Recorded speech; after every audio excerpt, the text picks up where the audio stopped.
My mother chose a pulled pork platter over the biggest day of my life. While I was standing in the sweltering North Carolina heat, wearing a heavy black gown and waiting for my name to be called at Duke University, she was 3 counties away, worrying about the consistency of her potato salad.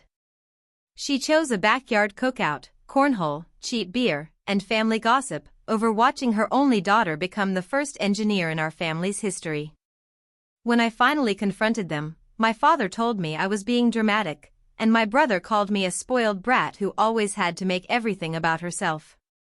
So, I did the only thing a structural engineer knows how to do when a foundation is beyond repair. I demolished it. I changed my name, packed 2 suitcases, and walked out of their lives forever.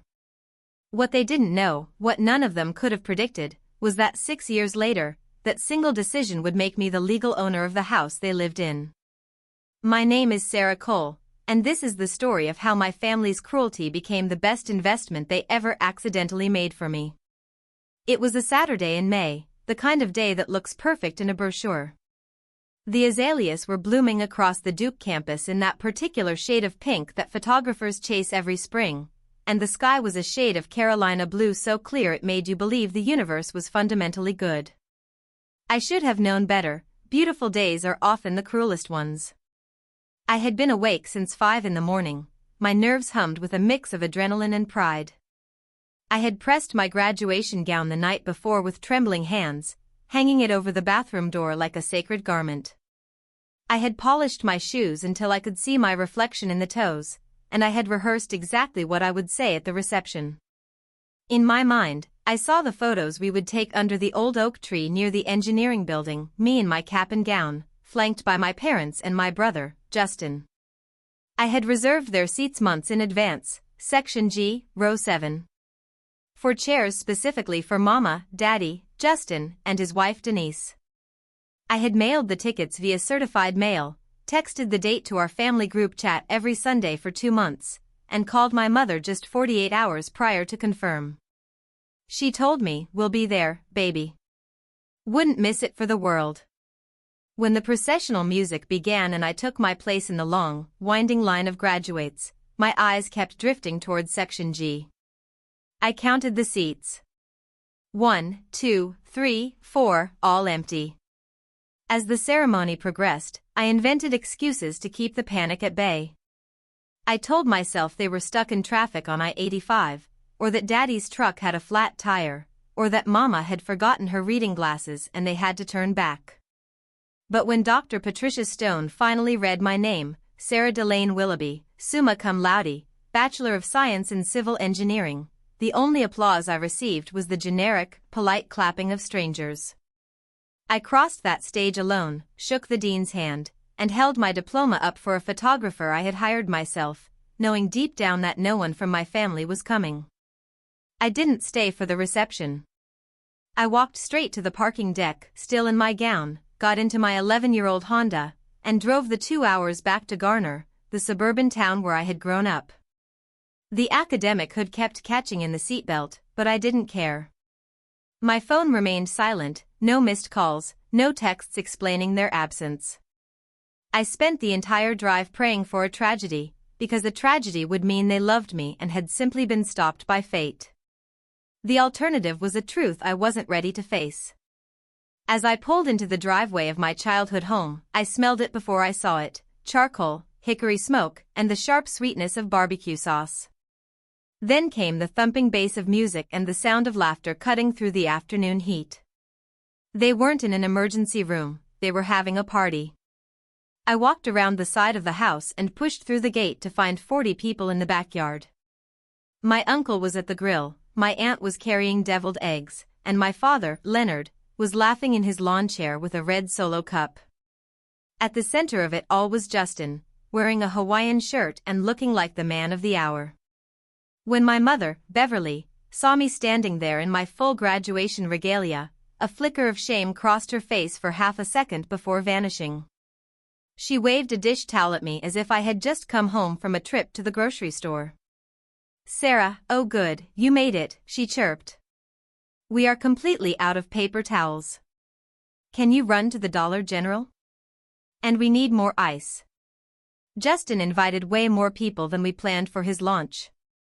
I stood there, a summa cum laude graduate of Duke University, and my mother was asking me to go buy paper towels for my brother's party.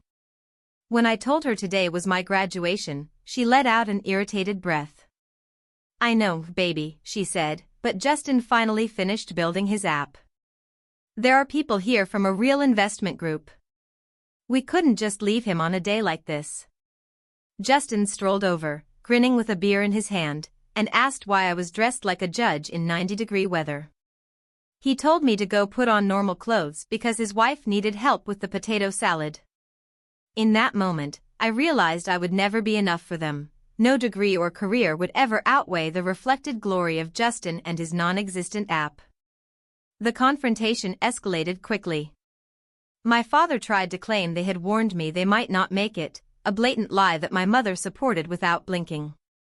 When one of the investors called me sweetie and asked me to grab some limes for the cocktails, I reached my breaking point. "I am not the help," I said, my voice cutting through the music like iron. "I am a civil engineer who just graduated from Duke, and you all missed it to eat pulled pork." The yard went silent, but the only response I got was my father telling me I was being embarrassing and Justin calling me a drama queen as I walked away. Before I left, I caught a glimpse of papers on my father's desk through the study window. I went inside and found a quarterly statement for the Ruth Willoughby Educational Trust, my grandmother's money that was supposed to pay for my college. The balance was zero. A single withdrawal of $47,000 had been made a year before I started school, paid directly to Southern Pines Chevrolet. I remembered that summer. It was the same year Justin had shown up with a brand new black Silverado. He had bought that truck with my inheritance. When I confronted my father with the statement, he didn't deny it. He simply said, "Your brother needed it more than you did. You were always going to find a way, Sarah. You're the strong 1 inch." That was the last thread. My mother told me I was selfish for not understanding that they did what was best for the family, and my father warned me not to come crawling back when things got hard. I told him I had never been rescued by him in my life and I wouldn't be starting then. The next morning, I legally changed my name to Sarah Cole, adopting my grandmother's maiden name as a way of reclaiming what they had stolen. I got a new phone number, moved to Charlotte, and accepted a position at a structural engineering firm. For 6 years, I lived in silence. I worked late, took the hardest projects, and saved every penny while eating lunch from home and driving used cars. I founded my own firm, Cole Engineering Consulting. Meanwhile, Justin's life followed a predictable pattern of failure. His app folded, his dropshipping business failed, and his landscaping equipment was repossessed. Each time, my parents bailed him out, eventually refinancing their home and cashing out my father's 401k. By the time I was 34, my parents were broke, and their house was in foreclosure. The silence was broken by a call from Denise, Justin's wife. She told me my father had suffered a heart attack and needed a $120,000 bypass surgery that their insurance wouldn't cover. She also warned me that my mother had spent money they didn't have to hire a skip tracer to find me. They weren't looking for me because they missed me, they were looking for a bailout. When they finally showed up at my office, they were a shadow of the family I remembered. My father looked gray and fragile, and my mother was armed with a folder of medical bills and a practiced sob story. Justin was there too, still leaning on the family card to demand that I pay for the surgery because I could afford it. I listened to their pleas, and then I opened my own folder. I presented them with a financial accounting of the $47,000 they had stolen for Justin's truck, followed by the news that their house was 73 days away from being auctioned. But the real blow came next. I told them that my LLC had purchased their mortgage note from the bank. As of Tuesday morning, I said, "I am your creditor." The room went cold as my father realized that I now owned the paper his house sat on. Justin immediately demanded I write off the debt as a tax strategy, but I shut him down. I offered my father a way to get his surgery through a specialist I had vetted and a supplemental insurance plan my attorney had prepared. As for the house, I offered them a lease at market rate, with one non-negotiable condition: Justin was not permitted to live there. When Justin claimed I was being punitive, I told him he was right. Stealing my inheritance was personal, and leaving me to cross that stage alone was personal. My parents signed the lease, and Justin walked out. My father had his surgery, and it went well. He called me once from the hospital to tell me he should have been at my graduation. I agreed with him, and then I went back to work. I eventually transferred the ownership of their house to a trust for my niece, Chloe, ensuring that the property would one day fund her education, the very thing my grandmother had intended for me. I spent my career designing bridges and calculating load tolerances. I learned that if a structure is beyond repair, you don't try to patch it, you design something better.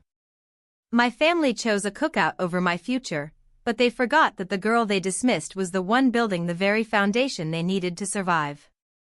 At what point in this story did you realize Sarah was never coming back as the person they remembered? Drop a comment below and tell me your thoughts.